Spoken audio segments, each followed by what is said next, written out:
Man, alright. Hello. Yeah, I think we finally got this up. Maybe. Is it live? It says it's loading.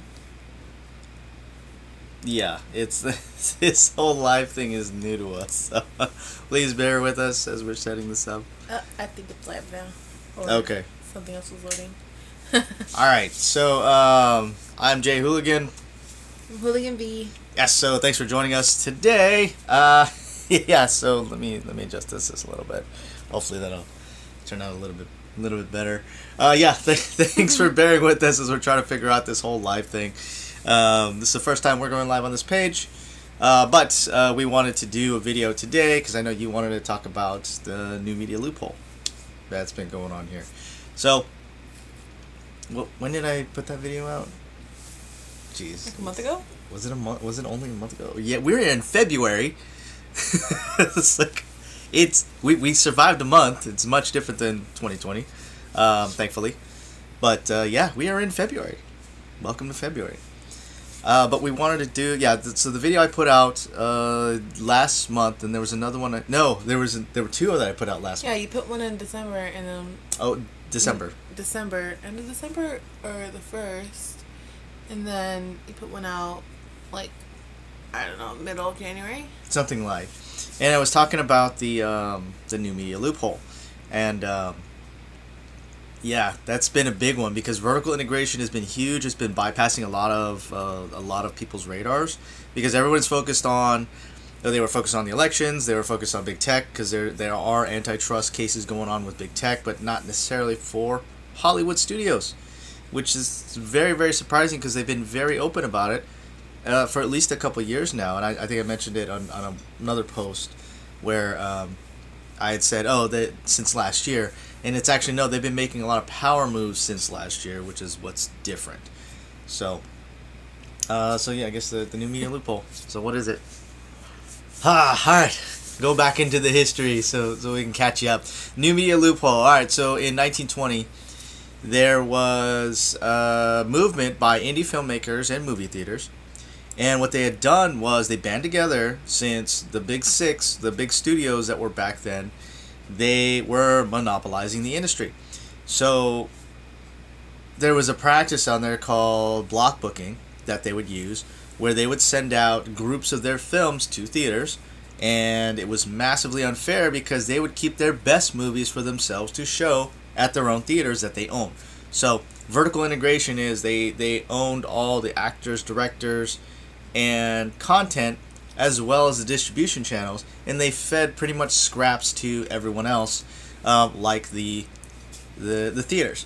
So It was all pretty much in-house. yeah, it was all in-house. Like everything from like pre to the distribution. The distribution, everything was all in-house, like you mentioned. So we call that vertical integration, which is essentially a monopolization of that industry. So what had happened, like I said, it started with indie filmmakers and movie theaters together, and then it moved on to Supreme Court where it was U.S. versus Paramount to show that they're violating these Sherman antitrust laws, which prevent companies like the Big Six from monopolizing the industry. So that ruling, so it started again in 1920. All of that was before new media. Yes. All the digital Yes, film yes, work yes. going on. Exactly. So, all that was before new media, for one. All right.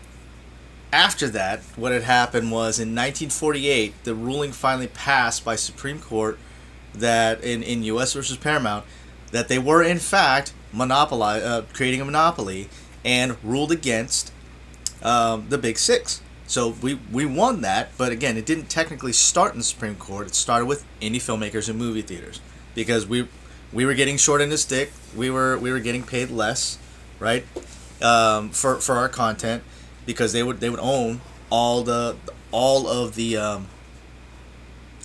pretty much all the distribution. They have their own theaters, right, and then it moved further down to the movie theaters because they weren't getting the good movies. They weren't getting tentpole movies, and then again. That's when it after almost 30 years of litigation, they finally ruled against them and said, okay. And I believe it was RKO was the first one to get rid of their theater, and then it moved on to to Paramount, and then all the rest of them too. And thus began the separation of distribution, and why you have studios don't own theaters anymore. Now, flash forward almost a century later. This was 90 years. No, it was from 1948. So 60 something odd years. What, 70? Yeah, 60, 70 years or so to 2010. Now, I've talked about this in my other video too, where it started with Netflix. Netflix used to be a DVD distribution company where you would go to their service, and I believe it's all mail in, and you'd say, hey, I would want this. I think they did have the website set up so you can go in there, pick a movie that you want to do. Right. They'll send you. Think of it like mail in Redbox, is essentially what it is. Or what it was. Right. You'd watch a movie as long as you'd want, then you send it back when you were done. And that's how they did their business. They licensed out the movies so they can send it to people. Alright? In 2010, after they had moved to, and I believe this is after they moved to streaming, because they would stream purely licensed material. 2010, they came out with Netflix Originals. Now, what that meant was they created their own content. So they owned it. They owned the content that they were making. And they distribute it on the same platform. Now, the big studios were pretty smart about this, and they didn't bite, and that's why there was a lot of smack talk against Netflix and the success that they were having, because it was literally about how they're getting away with this, and they didn't like it. For many years they didn't like what Netflix was doing, and even now they kind of got that whole competitive streak that they're doing. And again, what had happened was, because they weren't getting hit with antitrust laws, again, flash forward maybe like another 5 years or so, and now you got all the streaming wars that were going on. I think Netflix kind of like brought that flame, like ignited that flame for all the other like studios that were out there. All the big studios were like, oh, we can't do that. Oh, yeah. But they're doing it. Absolutely, absolutely. And like I said, their lawyers, I would say the big six. The big six is no longer, but they have these big companies, the big studios that are out there. Yeah, or are they still? They might still be. I would imagine that I would say that. Yeah, I would agree. Conspiracy theories, yeah. Anyway, but that whole advent of creating originals and owning your own content and pushing it out was all circumvented due to new media. Now, new media, that was my second video that I put out there. New media is considered any new technology that uses more like digitized platforms to redistribute information, which is just a fancy way of saying like the internet. Okay? Because what was not considered new media, and which was protected by the Sherman antitrust case from the 1948 ruling, was old media, which included feature films. That all changed with new media. So once you have, like I said, it was only considered new media, like feature films and analog TV were not considered part of new media until, they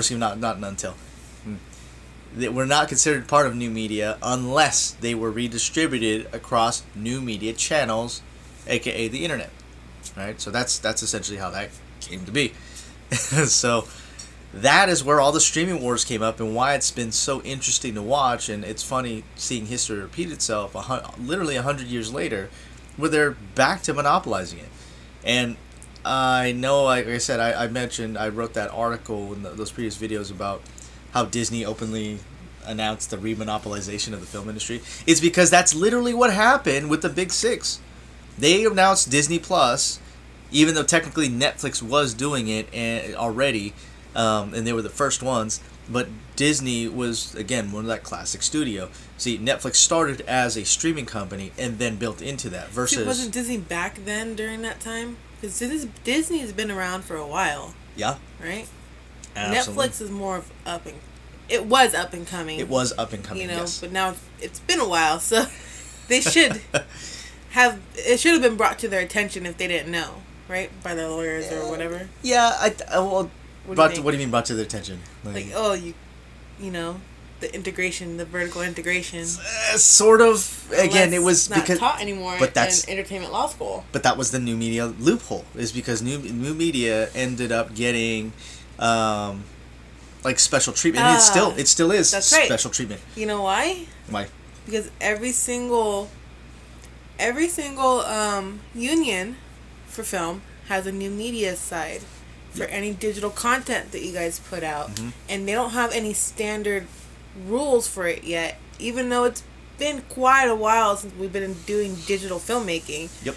So that's my question. Where are all the standards already? It's been like what? How many years since digital? Like what, 20 years? Almost 20. Less than 20 years? Yeah, less than 20 years probably, but just about a couple decades, because the big tech boom from your .coms in the 90s, late 90s, early 2000s. And yet there are still no standards for it. Yeah. And that's why I keep talking about this. That's why we're really trying to get that information out there, because this whole thing with not having a standard. I guess not really. I'm thinking about it now. They have day rates, but even then it's not really the same as theatrical or short films or any other type of filmmaking that you do. Yeah, and that's true. But you are right. The whole new media avenue kind of gave benefits to them, right? So doesn't like SAG hold benefits to gave new media versus say like if it's purely for television or for feature films? A lot of unions gave any filmmaker who was doing new media projects the chance to actually, have that discount. He distracted me. I was mid-thought. Sorry. Yeah. The discounts, the discounts that they would make for them is essentially they would give them special treatment, right? Yeah, they would give them special treatment. Yeah. Well, again, because it was such an up-and-coming subject that they would encourage new media, so they would give you like cut prices for hiring union talent or union crew. Mm-hmm. Yeah, so they would give all these benefits to those people that are doing new media, and then it just became this whole thing. And now fast forward again to the streaming wars, and I think it was 2015, 2016. Maybe 2016, 2017. I'm trying to remember some of the history behind it. Once they decided, hey, we're gonna do this, like we are moving forward with this push for stream, everybody started to do it because why was it? It was because Netflix was winning awards. They were taken away from their awards and their prestige. Roma really set that, really ignited that, like made an explosion, because then you had Steven Spielberg like, oh, why does this happen? Why did they win? We can't have them winning, guys. That why really is Netflix out here? Created a domino effect about, we're going to do this too. Spielberg said it. It must be fact.